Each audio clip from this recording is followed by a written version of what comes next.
मित्रों, इस कहानी का नाम है सौतेला बेटा। एक व्यक्ति था। उसकी पत्नी का देहांत प्रसव के दौरान ही हो गया था, परंतु किसी तरह बच्चा हो गया था।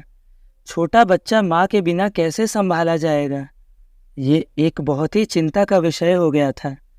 मित्रों, ये कहानी थोड़ी बेटा फिल्म से मिलती जुलती लगेगी, लेकिन आप लोग इस कहानी को अंत तक जरूर देखें। बहुत ही अच्छी कहानी है। कई मित्रों व सगे संबंधियों के कहने पर उसने पुनः विवाह किया। बच्चे को नई माँ मिल गई। नई माँ बच्चे की सार संभार करने लगी। बच्चे को भी लगा जैसे कि उसकी माँ फिर से मिल गई। कुछ ही वर्षों में उस युवती को भी एक पुत्र हुआ और उसका ध्यान अपने नए बच्चे पर अधिक रहने लगा। धीरे धीरे उसकी दृष्टि में दोष आने लगा और वो पक्षपात से ग्रसित हो गई। अब उसे लगने लगा कि इस घर का वारिस तो बड़ा लड़का है और संपत्ति पर भी अधिक हक इसी लड़के का है। उसे अपने पुत्र के भविष्य की बहुत चिंता रहने लगी।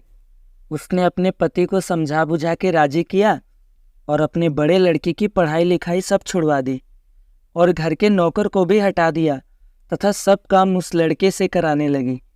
बच्चे के ऊपर बहुत बड़ी विपदा आ पड़ी। वो अभी दूसरी कक्षा में ही था और दुनियादारी कुछ नहीं जानता था। उसे यही लगता था माँ ने सही किया होगा। घर का सारा काम करते करते उसका पूरा दिन बीत जाता था। धीरे धीरे माँ ने उसे समझा दिया कि उसका असली कार्य अपने छोटे भाई की सेवा ही है और उसका छोटा भाई ही असली मालिक है। बच्चे ने माँ की आज्ञा मान ली और सदा ही अपने भाई की सेवा में तत्पर रहने लगा। अब वो बड़े लड़के को जरा सी भी गलती होने पर डांटने और मारने भी लगी थी, ताकि उस पर एक भय बना रहे।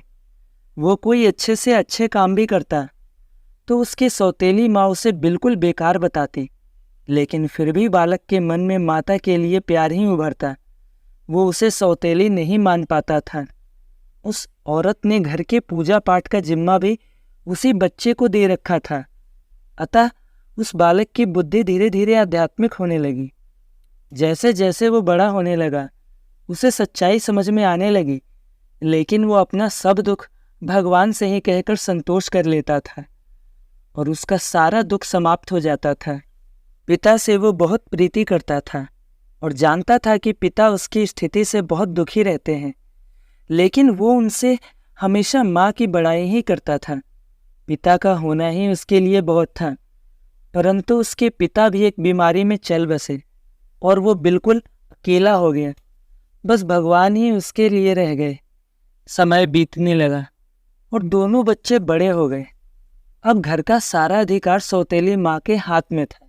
योजना के अनुसार बड़े बच्चे की शादी उस औरत ने बहुत ही गरीब घर में और अनपढ़ औरत से करा दी तथा अपने पुत्र की बहुत बड़े घर में वह पढ़ी लिखी युवती से करा दी।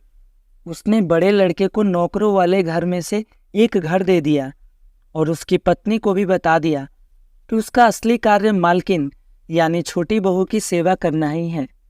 छोटे लड़के के लिए उसने बहुत बड़ा भवन बनवाया था और स्वयं उसी में उन्हीं के साथ निवास करने लगी। बड़ा लड़का खुशी से अपना जीवन व्यतीत करने लगा और पत्नी के साथ माँ व छोटे भाई के परिवार की सेवा करने लगा। छोटे लड़के की स्त्री को उसकी माँ बहुत अखरती थी। उसे लगता था कि मालकिन उसे होना चाहिए।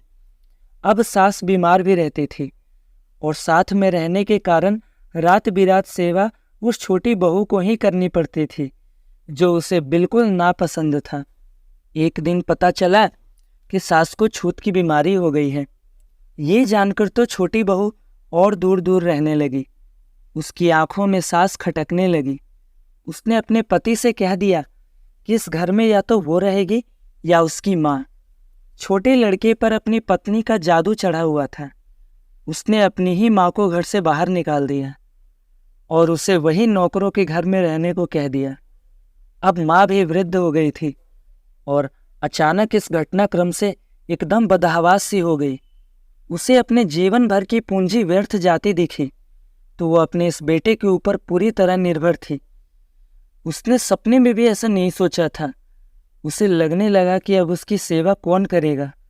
उसने आत्महत्या करने का निर्णय ले लिया और गंगा जी में डूबने चल दी। बड़ा लड़का कहीं बाहर गया था और उसे कुछ पता नहीं था। वो एक घाट से गुजर रहा था। शोर सुना तो देखा कोई नदी में डूब रहा है।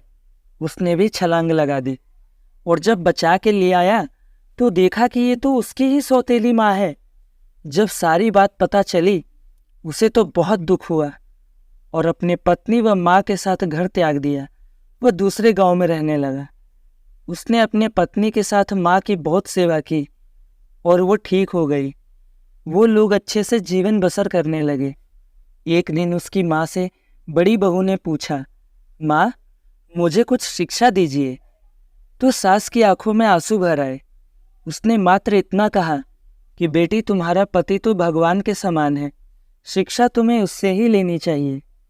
मैं तो इतना ही कहूँगा दोस्तों कि किसी को भी पराया नहीं समझना चाहिए और जीवन में किसी के साथ इतना बुरा भी मत करना कि जब वो तुम्हारे साथ फिर भी भलाई करे तो तुम्हारी आत्मा को गवारा ना हो।